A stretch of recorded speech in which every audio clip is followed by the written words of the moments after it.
भाइयों, फाइनली अपना admission engineering college में तो हो गया, पर अब रहने का इंतजाम करना पड़ेगा। चलो हम रेक्टर के पास जाके हॉस्टल एडमिशन की प्रोसेस पूछते हैं। Sir good morning. हम तीनों का कॉलेज में एडमिशन हुआ है, रहने का कोई इंतजाम नहीं है, तो हमें हॉस्टल में एडमिशन लेना था। तो क्या आप प्रोसेस बता सकते हो?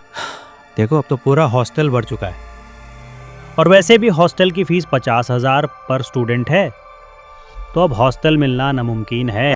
सर हम गरीब घर से हैं, इतना नहीं दे सकते। कोई और रास्ता? तभी प्रिंसिपल श्रीवास्तव उनकी बात सुनकर वहां आते हैं।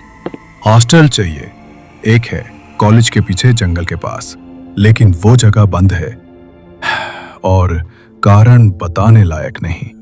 सर हम अपनी जिम्मेदारी पर वहां रहेंगे, हमें पढ़ना है, डर से नहीं डरते। ठीक है, कमरा नंबर 30 का ताला खुलवा देता हूं, लेकिन याद रखना उस जगह को हमने यूं ही बंद नहीं किया था। रात हो गई थी। तीनों दोस्त जंगल से होते हुए हॉस्टल की ओर निकल पड़े। 50,000 फीस के बदले 5,000 में उन्हें पुराने हॉस्टल में रहने की अनुमति मिली थी। इस बात से तीनों बहुत खुश थे।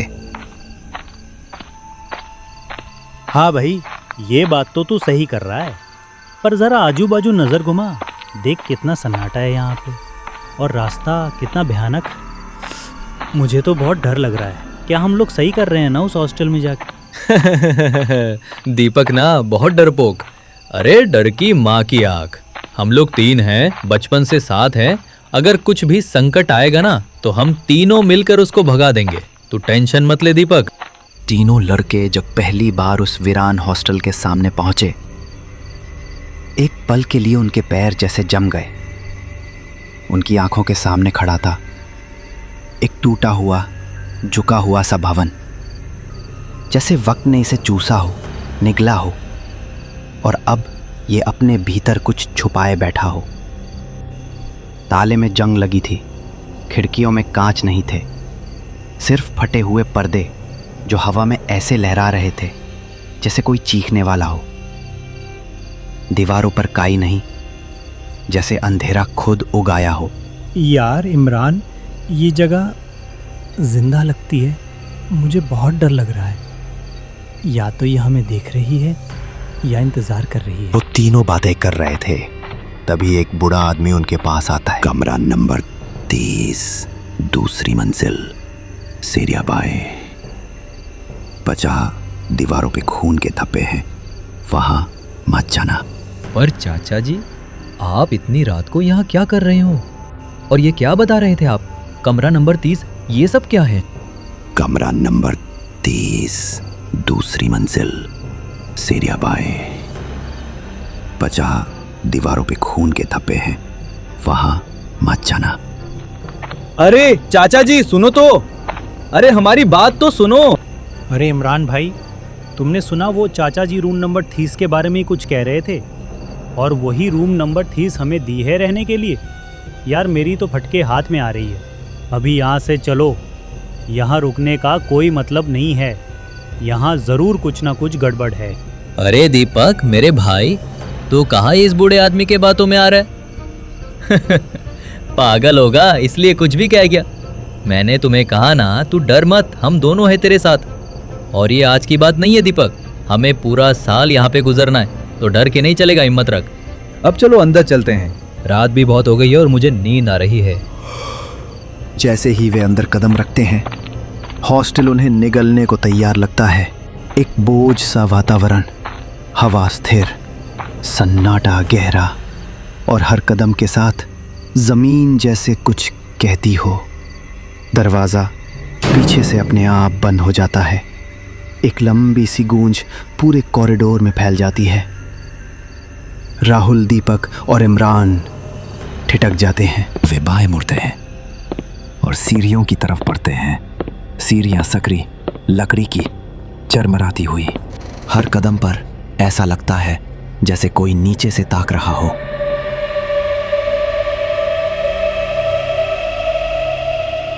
अबे सालों, 5,000 के चक्कर में तुम लोग ये कहाँ लेके आए? अबे देखो ना, कितना डरावना मंजर है। अरे मेरी बहुत फट रही है भाई, यहाँ से जल्दी निकलो, हमें नहीं रहना यहाँ पे। अरे भाई दीपक, तू खामखा डर रहा है। अरे ये हॉस्टल 12 साल से बंद था, इसकी किसी ने मरम्मत नहीं की, इसीलिए वो थोड़ा डरावना लग रहा है। पर यहाँ डरने जैसे कोई बात नहीं है। और तुझे कितनी बार कहूँ, हम लोग हैं ना तेरे साथ।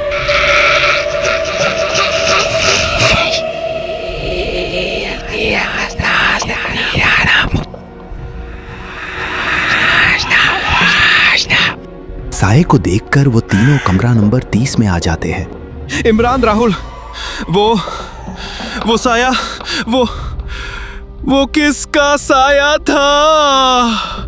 भाई हमें जल्दी चलना चाहिए, नहीं तो वो साया हम लोगों को मार डालेगी। हमें यहाँ से निकलना चाहिए। अरे दीपक चुप हो जा, जोर जोर से चिल्ला रहा है। हमने भी वो साया देखा है। चुप हो जा। अभी मैंने खिड़की में किसी को देखा, रूख में देखता हूँ। खिड़की से राहुल देखता है दूर जंगल में एक औरत बैठी थी और वो राहुल की तरफ ही देख रही थी।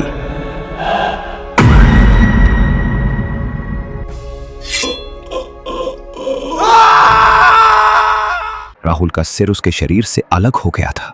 जमीन पर गिरने की आवाज नहीं आई क्योंकि वो सिर अब उस साये के हाथ में था।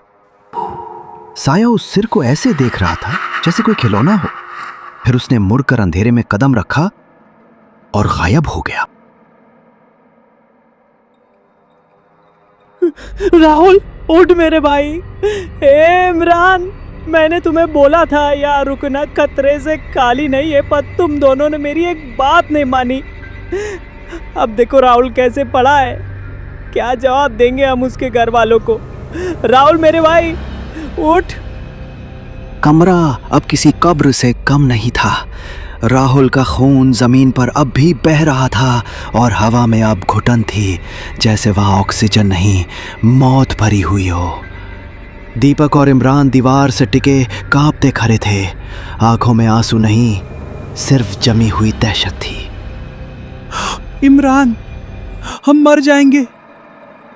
वो जो भी था इंसान नहीं था। राहुल, उसका सिर वो ले गया। नहीं, हम हार नहीं सकते।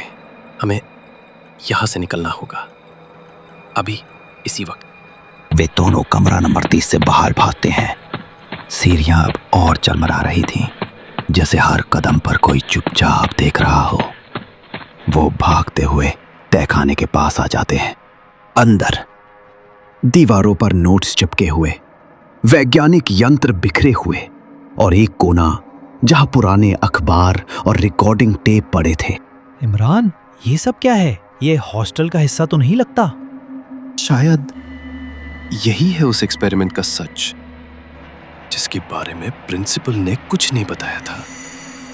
दीवार पर एक बोर्ड था, उस पर लिखा था प्रोजेक्ट आरती, मानव आत्मा को कैद करने का प्रयोग। दीपक ने एक रिकॉर्डिंग टेप चलाया। टेप से आवाज गूंजी। आज आरती पर चौथा परीक्षण किया गया। उसका मानसिक संतुलन अब कमजोर हो रहा है। वो कहती है कि उसे रात में कोई देखता है, उसके सपनों में जलती हुई आंखें आती हैं। लेकिन हम रुके नहीं, हमें आत्मा की पकड़ चाहिए थी। हमने आत्मा की आजादी छीन ली। इमरान, ये हॉस्टल नहीं, एक प्रयोगशाला थी। और आरती, वो सिर्फ एक छात्रा नहीं, एक शिकार थी। उन्होंने उसे पागल कर दिया और जब उसकी आत्मा टूटी, वो इसी कमरे में मरी। तहखाने से बाहर निकलते ही अंधेरा और भी गहरा हो गया था। दीवारें जैसे जिंदा हो चुकी थीं। हॉस्टल की हवा अब ठंडी नहीं, बर्फ जैसी जानलेवा लग रही थी। दीपक ने एक निर्णय लिया, भागने से कुछ नहीं होगा, उसे उस आत्मा से सामना करना ही होगा। आरती से, उस लड़की से जिसे जिंदा दफन किया गया था इस हॉस्टल की दीवारों के पीछे। आरती, अगर तू यहां है, अगर तेरा बदला अधूरा है तो सामने आ। मैं डरता नहीं, लेकिन जानना चाहता हूं तेरी सच्चाई तेरे मुंह से। अचानक हवा रुक गई। घड़ी की टिक टिक बंद हो गई। कमरे की बत्ती गुल हुई। चारों ओर बस स्याह सन्नाटा, और तभी एक धीमा स्वर गूंजा।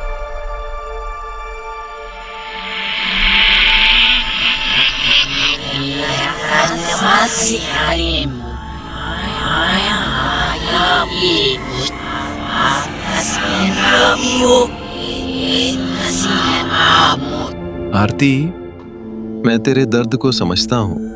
तेरे साथ जो हुआ वो नर्क था, पर अगर तू सबको मार डालेगी तो तुझ में और उनमें फर्क क्या बचेगा?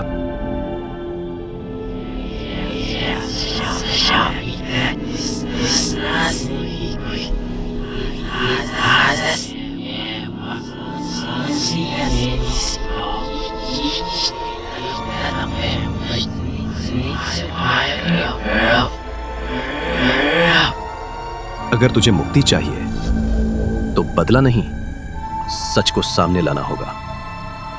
चल चल मेरे साथ, मैं सबको बताऊंगा। कॉलेज, प्रिंसिपल, सबकी सच्चाई। तेरी कहानी खत्म नहीं, अभी शुरू होगी। धीरे धीरे धुंधली आकृति बनने लगी। एक लड़की, सफेद साड़ी, खुले बाल, लेकिन उसकी आंखें जली हुई थी, गुस्से से नहीं, दर्द से। आरती की आकृति कांपी, उसकी चीख हवा में गूंजी, लेकिन पहली बार उसमें गुस्सा नहीं, तकलीफ थी।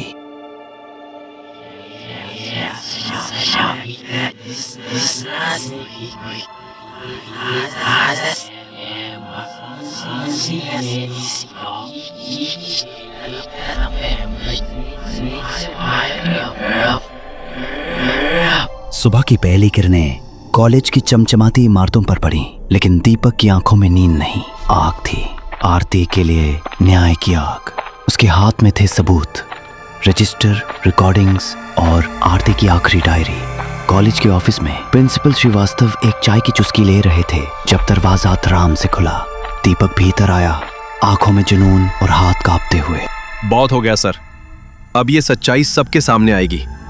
आप जानते थे ना आरती को किसने मारा, क्या किया गया उसके साथ?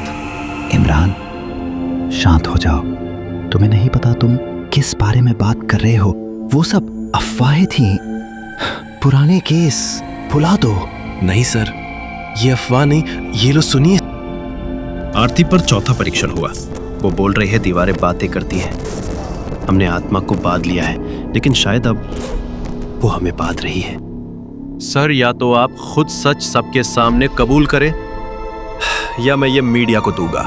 हॉस्टल नंबर 37 अब एक हॉरर स्टोरी नहीं, एक मर्डर केस है। सक्का, हम मजबूर थे इमरान। प्रोजेक्ट ऊपर से आया था।